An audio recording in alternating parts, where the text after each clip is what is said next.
وبه نستعين على أمور الدنيا والدين والصلاة والسلام على سيدنا محمد صلى الله عليه وسلم وعلى آله وصحبه أجمعين أما بعد. Alhamdulillah, puja-puja syukur kita panjatkan kehadirat Allah Azza wa Jalla, Allah Subhanahu wa Ta'ala, yang dengan sebab izin hidayah inayah taufiknya malam ini kita dapat berkumpul, bermuajah, bersilaturahim, melaksanakan salah satu kewajiban atau aktivitas setiap malam minggu, di mana kita thalabul ilmi, yang mudah-mudahan setiap langkah dan duduk kita mendapatkan rahmat dan ridho Allah Subhanahu wa Ta'ala. Amin. Salawat dan salam terlimpah curahkan selalu kepada alam sanjungan dalam ibadah taat kepada Allah Subhanahu wa Ta'ala. Amin. Rumah tangga sakinah wa mawaddah warahmah. Amin ya Allah ya Rabbal alamin. Hadirin kaum muslimin rahimakumullah. Malam ini pembahasan yang akan dibahas yaitu keutamaan memberikan sedekah di jalan Allah Subhanahu wa Ta'ala.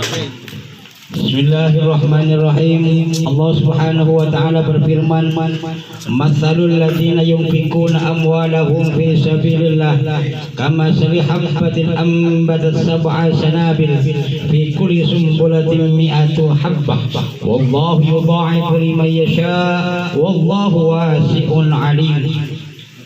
Dengan nama Allah yang Maha Pengasih lagi Maha Penyayang. Perumpamaan orang yang mendermakan harta bendanya di jalan Allah Subhanahu wa Ta'ala seperti menanam sebuah biji yang menumbuhkan 7 untai, dan tiap-tiap untai membuahkan 100 biji, dan Allah selalu melipat gandakan kepada siapa saja yang dikehendaki, dan Allah maha luas anugerahnya lagi maha mengetahui.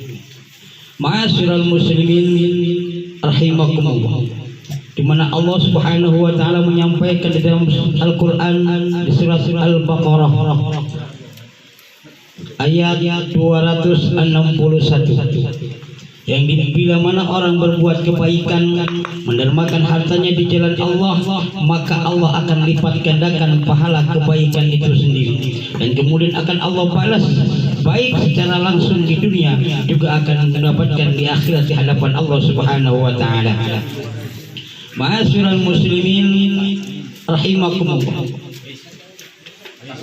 Rasulullah sallallahu alaihi wasallam menyampaikan, "Inna awlan nasi bi yaumil qiyamah aktsaruhum alayya salatan."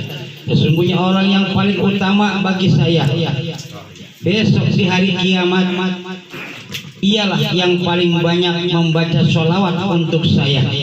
Allahumma sholli ala sayyidina Muhammad. Allahumma sholli wa sallim wa barik alaihi. Barang siapa orang yang banyak bersolawat kepada Rasulullah sallallahu alaihi wasallam, mereka itu orang yang utama di hadapan Allah Subhanahu wa Ta'ala. Amin ya Allah ya Rabbal alamin. Dapatkan kecintaan dari baginda Rasulullah sallallahu alaihi wasallam. Amin. Kemudian Rasulullah sallallahu alaihi wasallam menyampaikan, "Ma min du'ain illa bainahu wa bainallah ta'ala hijabun hatta yusalli sahibuhu ala Muhammad fa idza fa'ala dhalika khuriqal hijab wastujiba lahu du'a." Tiada doa kecuali antara doa dan Allah Ta'ala terdapat suatu hijab atau penghalang atau aling-aling, sehingga yang mendoa itu membaca sholawat untuk Muhammad sallallahu alaihi wasallam.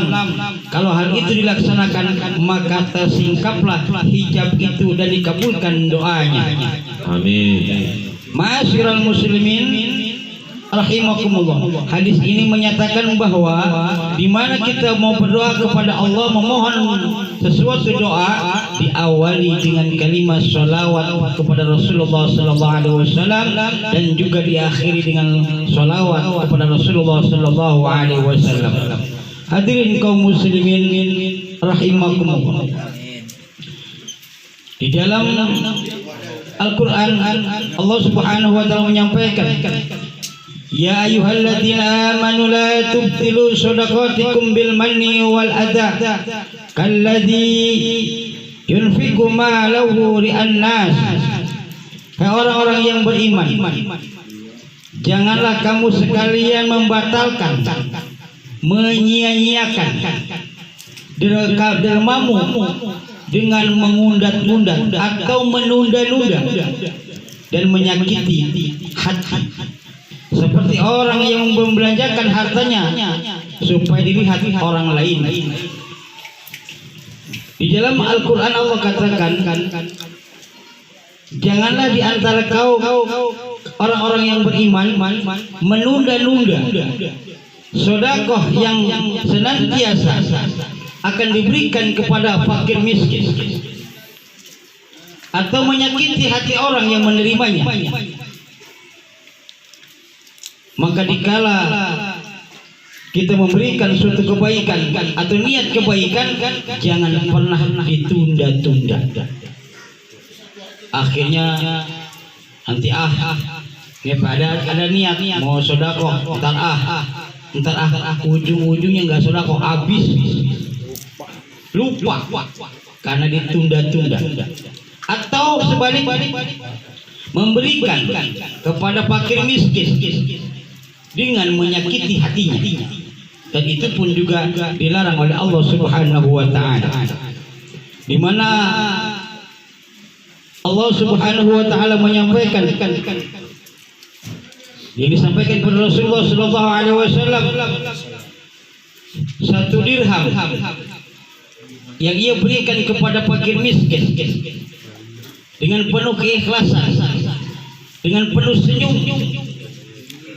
lebih cepat sampainya daripada 100.000 dirham yang ia berikan dengan muka acuh tak acuh atau dengan muka cemberut menderma 100.000 dirham dibanding dengan 1 dirham. Lebih cepat 1 dirham dengan ia penuh keikhlasan dan keridhaan. Ma'asyiral muslimin rahimakumullah. Kemudian diterangkan juga di mana kita hidup bermasyarakat. Suatu ketika ada seorang perempuan datang kepada Rasulullah sallallahu alaihi wasallam. Dia menyampaikan, "Ya Rasul, teman-teman suami saya selalu datang ke rumah, dan setiap kali temannya itu datang, dia sibuk repot mengeluarkan apa aja yang ada." Ini bukan pemargo, bukan. Ini perempuan cerita kepada Rasulullah. Begitu setiap saat tamu datang atau temannya datang, sibuk mempersiapkan apa aja yang ada. Rasul senyum. Nabi Muhammad SAW senyum. Kemudian besok lusa Nabi Muhammad bersilaturahim ke rumah orang tersebut. Dan kemudian si tuan rumah menyampaikan kepada istrinya, "Kita kedatangan tamu hari ini." "Siapa tamunya?" "Baginda Rasulullah Muhammad SAW." Wah, kaget istrinya, sibuk menyiapkan suatu makanan. Setelah itu berbincang-bincang Rasul, selesai makan, kenyang, kemudian pamit. Apa kata Nabi kepada suami ini? "Panggil istrimu kemari. Aku ingin pamit." Keluar si perempuan ini. Wahai sahibul bait, saksikanlah apa yang ikut bersamaku. Akhirnya si perempuan ini dan suaminya melihat dan mandang Rasulullah keluar dari rumah itu sampai ke depan. Begitu melihat apa yang mengikuti Rasulullah SAW keluar dari rumah itu, kaget sahibul bait. Yang ikut kalajengking, ular berbisa. Begitu. Apa kata Nabi? "Tamu yang datang ke rumahmu membawa 1000 keberkahan dan 1000 rahmat." tamu pulang dari rumahmu membawa 1000 musibah dan 1000 bencana malapetaka dibawa oleh tamu itu keluar dari rumah tersebut. Begitulah kabar yang disampaikan Rasulullah sallallahu alaihi wasallam. Man akrama dhaifa faqad akramani wa man akramani faqad akramallah ta'ala. Wa man abghadha dhaifa faqad abghadani wa man abghadani faqad abghadallah ta'ala. Barang siapa menghormati tamu, maka sungguh dia telah menghormati saya atau memuliakan saya. Dan barang siapa menghormati saya atau memuliakan saya, kata Nabi, maka sungguh dia telah menghormati dan memuliakan Allah. Dan barang siapa yang menjadikan kemarahan tamu adalah menjadi kemarahan saya. Dan barang siapa yang menjadikan kemarahan saya, sungguh dia telah menjadikan murka Allah Subhanahu wa ta'ala. Jadi siapa orang yang memuliakan tamu, sesungguhnya ia memuliakan Nabi. Barang siapa yang memuliakan Nabi, sama halnya ia memuliakan Allah. Inna dhaifa idza dakhala baital mu'min dakhala ma'ahu alfu barakatin wa alfu rahmatin. Begitu sabda Rasulullah sallallahu alaihi wasallam, sesungguhnya tamu itu bila mana masuk ke rumah seorang mukmin, seorang muslim, maka dia masuk bersama dengan 1000 berkah dan 1000 rahmat. Alhamdulillah. Ini malam ini di rumah Pak Imam bukan satu tamu, ribuan tamu. Berarti 1 kali 1000. Ada berapa orang yang kumpul? Masya Allah. Tuh, alhamdulillah. Datang bawa 1000 keberkahan, 1000 rahmat, dan pula membawa 1000 musibah dan bencana. Ma min ahadin ya'tihi al-thaybu fayukrimahu mimma wajada min at-ta'am illa fatahallahu ta'ala lahu baban fil jannah. Wa man amara kharaba yani asbaha ja'ian wajabat lahu al-jannah. Wa man mana'a ta'am an ja'i mana'a Allah ta'ala faddalahu anhu yawm al-qiyamah wa 'adabahu fi nar. Wa man at'ama ja'ian liwajhi Allah ta'ala wajabat lahu al-jannah. Tiada seorang pun yang kedatangan tamu maka dia menghormatinya dan menghidangkan makanan dari apa yang ada, kecuali dibukakan pintunya baginya sebuah pintu di dalam surga Allah Subhanahu wa ta'ala. Dan barang siapa meramaikan tempat yang kosong, yakni memberikan makan kepada orang yang lapar, maka pastilah baginya jaminan surga.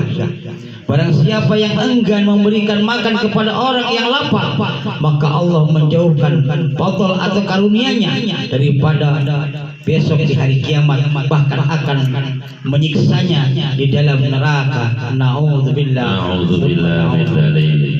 Ma'asyiral muslimin rahimakumullah. Kemudian Rasulullah bersabda, afdalul a'mal ala zahril ardi thalatha, talabul ilmi wal jihad wal kasbu minal halal. Talibul ilmi habibullah wal mujahidu waliyullah wal kasibu minal halal karimun ala Allah. Shadaqa Rasulullah sallallahu alaihi wasallam. Amal perbuatan yang paling utama di permukaan bumi, kata Allah, kata Rasul. Dalam kitab Daqaiqul Akbar diterangkan, amal perbuatan yang paling utama di permukaan bumi ini ada 3. Satu, menuntut ilmu. Yang kedua, berjuang atau berjihad. Yang ketiga, dan berusaha mencari yang halal. Orang yang menuntut ilmu itu dicintai oleh Allah. Orang yang berjuang atau berjihad itu menjadi kekasih Allah. Dan orang yang berusaha mencari yang halal, bekerja mencari yang halal, usaha dengan yang halal, dimuliakan Allah Subhanahu wa taala. Karena kita orang pekerja, yakin mencari pasti halal. Insya Allah halal kita dapatkan. Telah dibenarkan sabda Rasulullah SAW dalam kitab Daqaiqul Akbar. Ma'asyiral muslimin rahimakumullah. 3 keutamaan itu alhamdulillah kita jalankan. Yang pertama thalabul ilmi. Malam ini kita thalabul ilmi, menuntut ilmunya Allah Subhanahu wa taala. Yang kedua jihad fisabilillah. Juga ada di dalam hari ini atau malam ini. Kenapa? Pas lagi hujan masih di rumah. Awang berangkat ngaji. Malas berangkat ngaji. Kata setan, udahlah rebaan aja rebaan. Onten ipi. Iya. Itu etan itu. Suruh nonton TV. Akhirnya enggak saya pengen ngaji. Berangkat juga jihad fisabilillah. 2 dapat. Thalabul ilmi, jihad. Wal kasbu minal halal, dan mencari yang halal. Insyaallah yang dimakan malam ini halal. Amin ya Allah ya rabbal alamin. Kemudian kita bekerja mencari nafkah dengan yang halal, maka berarti kita berjalan di dalam keridhaan Allah Subhanahu wa ta'ala. Ma'asyiral muslimin rahimakumullah. Diceritakan pada saat waktu itu Bani Israel dalam keadaan paceklik, kekurangan makanan, miskin Bani Israel. Kemudian datanglah seorang fakir miskin mengetuk pintu rumah orang yang kaya. Pada saat diketuk pintu itu, keluarlah seorang anak perempuan dari yang punya rumah itu. Kemudian si fakir miskin ini mengatakan, kasihanilah, berilah aku sepotong roti dengan karena Allah. Kemudian si perempuan ini atau anak orang kaya ini mengeluarkan roti dan diberikan kepada si fakir miskin. Tiba-tiba orang tuanya mendengar di dalam rumah, kemudian keluar dan ia marah, kemudian memotong tangan anaknya. Anak putri ini yang perempuan ini dipotong tangan kanannya karena ia telah memberikan sepotong roti kepada fakir miskin. Begitu bakhil, pelitnya ini orang kaya. Kemudian Allah murka, Allah marah. Diambillah harta benda yang dimiliki orang tersebut menjadi miskin dan fakir.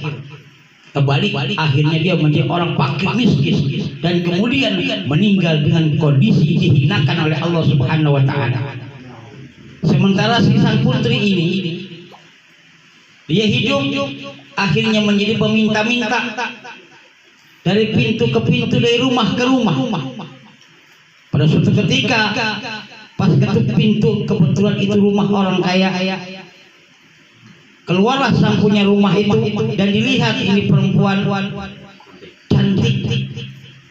Akhirnya terbersit dari orang kaya ini akan menjodohkan si pengemis ini dengan anaknya. Singkat cerita, dinikahkanlah perempuan yang minta-minta ini, yang tangannya buntung, tangan kanannya dijodohkan kepada putranya si orang kaya. Selesai nikah, diberikan perhiasan, diberikan segala macam pakaian, dan kemudian diajak makan bersama. Saat makan bersama, tiba-tiba si seorang laki-laki ini mengatakan, aku sering kali mendengar bahwa orang miskin, orang fakir itu nggak punya adab, tidak punya akhlak. Karena perempuan ini makan dengan tangan kiri. Kata si suami bilang, gunakan tangan kananmu. Perempuan ini malu karena buntung tangannya dan ia nggak berani mengeluarkan, memang tidak ada tangan. Begitu diulang oleh si suaminya, maka si perempuan ini mendengar suara tak berbentuk. Keluarkan tanganmu, wahai hamba Allah. Kau telah mendermakan sepotong roti karena kami dan karena aku, kata Allah. Keluarkan tanganmu. Begitu spontan dia keluarkan tangannya, dan ternyata ta'azub, sempurna tanpa cacat. Tangannya pun kembali normal. Subhanallah azim. Dengan apa? Dengan kalimat kebaikan derma yang ia kerjakan atau ia keluarkan betul-betul ikhlas karena Allah Subhanahu wa taala, diganti oleh Allah Subhanahu wa taala. Sepotong tangannya pun dibukan dan dikembalikan oleh Allah Subhanahu wa taala. Ma'asyiral muslimin rahimakumullah. Kemudian kita diperintahkan oleh Rasulullah SAW, setiap kali kamu mau berangkat kemana, berjalan yang jauh, atau mau bekerja mencari nafkah, jangan pernah tinggalkan sedekah walau hanya 1.000 rupiah. Mau berangkat sedekah dulu. Ternyata apa? Ternyata ini merupakan suatu sejarah. Suatu ketika Nabi Sulaiman alaihissalam kedatangan burung elang dan bercerita kepada Nabi Sulaiman, wahai hamba Allah, aku seorang burung yang beranak pinak di dahan sipulan, di pohon sipulan dahannya, tetapi seringkali dia naik dan mengambil anak-anakku. Maka sipulan ini dipanggil oleh Sulaiman. Benarkah demikian wahai bulan? Benar. Jangan pernah kau kerjakan kembali. Akhirnya setan dipanggil, karena Nabi Sulaiman alaihissalam itu semua makhluk, semua binatang bisa dialog sama dia. Setan dipanggil, dua setan. Setan mari lo. Bukan Darta, bukan. Setan. Baru mau masuk. Ya apa? Ya. Setan dipanggil. Akhirnya setan dibilang oleh Sulaiman, hei setan, dengar nih. Ini sipulan punya dahan pohon, kemudian burung elang ini beranak pinak di dahannya atau di pohonnya. Kalau besok lusa dia naik lagi ke atas pohon dan mengambil anak-anaknya burung elang, potong badannya menjadi 2 bagian, kata Sulaiman. Yang satu kau lemparkan ke barat, yang satu kau lemparkan ke timur. Setan mengatakan, siap bos. Setan, siap bos, laksanakan. Setahun kemudian, akhirnya ini yang punya pohon naik lagi. Dia lupa dengan omongan Nabi Sulaiman alaihi. Sebelum dia naik, dia menderma sepotong roti, dibagikan ke fakir miskin. Sepotong roti, naik dia ke atas pohon dan diambillah burung elang itu anaknya. Akhirnya burung elang ini laporan kepada Nabi Sulaiman alaihissalam, ya Sulaiman, orang itu begitu lagi ngambil anakku juga. Iya. Setan dipanggil, setan, kemari saya tugaskan kamu, kenapa gak kerjakan tugas perintah saya? Ya Khalifah Allah Sulaiman, saat saya akan menyomot dia lagi naik, ini kerjaan data nyolong burung. Ini kerjaan data biasanya nih, ngurusin burung. Ini orang ini pada saat naik ke atas pohon, aku ingin memegangnya dan aku akan melemparkan, aku motongnya. Ternyata malaikat lebih dulu datang. Malaikat Jibril datang kepadaku, aku dilempar ke barat, temanku dilempar ke timur. Lah jadi kami dilempar kata setan. Kata Sulaiman, kenapa lu yang dilempar? Iya begini ya Sulaiman, saat dia mau naik ngambil itu burung, nih manusia nih, dia menderma sepotong roti. Kemudian Allah perintahkan kepada Jibril, Jibril selamatkan orang itu karena dermaknya, karena sedekahnya. Ternyata sedekah bisa mencegah balai dan musibah. Maka dikala kita mau bepergian jauh disunahkan bersedekah. Sebelum berangkat minta doa kepada kiri kanan tetangga, kemudian sedekah, itu akan mampu menyelamatkan dan menghindarkan dari berbagai macam musibah dan bencana. Ma'asyiral muslimin rahimakumullah. Dan itu adalah suatu informasi di mana Allah katakan, berpikirlah wahai manusia yang punya akal. Pahamilah wahai manusia yang punya pemikiran, bahwa sesungguhnya kebaikan-kebaikan yang kamu kerjakan akan ada balasannya di alam dunia, juga akan ada balasannya di akhirat. Andaikan kebaikan yang kamu kerjakan, kebaikan pula yang akan kau dapatkan, baik di dunia maupun di akhirat. Bila mana keburukan yang kau kerjakan di alam dunia, maka buruk pula yang kau dapatkan baik di dunia maupun di hadapan Allah Subhanahu wa ta'ala. Mudah-mudahan kita tergolong daripada orang yang selalu berbuat kebajikan dan kebaikan. Amin Ya Rabbal alamin. Mudah-mudahan kita semua dijadikan umat Rasulullah yang istiqomah, dan juga malam ini duduk kita bersama dinilai ibadah di hadapan Allah Subhanahu wa ta'ala. Amin. Terima kasih, mohon maaf. Assalamualaikum warahmatullahi wabarakatuh. Waalaikumsalam warahmatullahi wabarakatuh.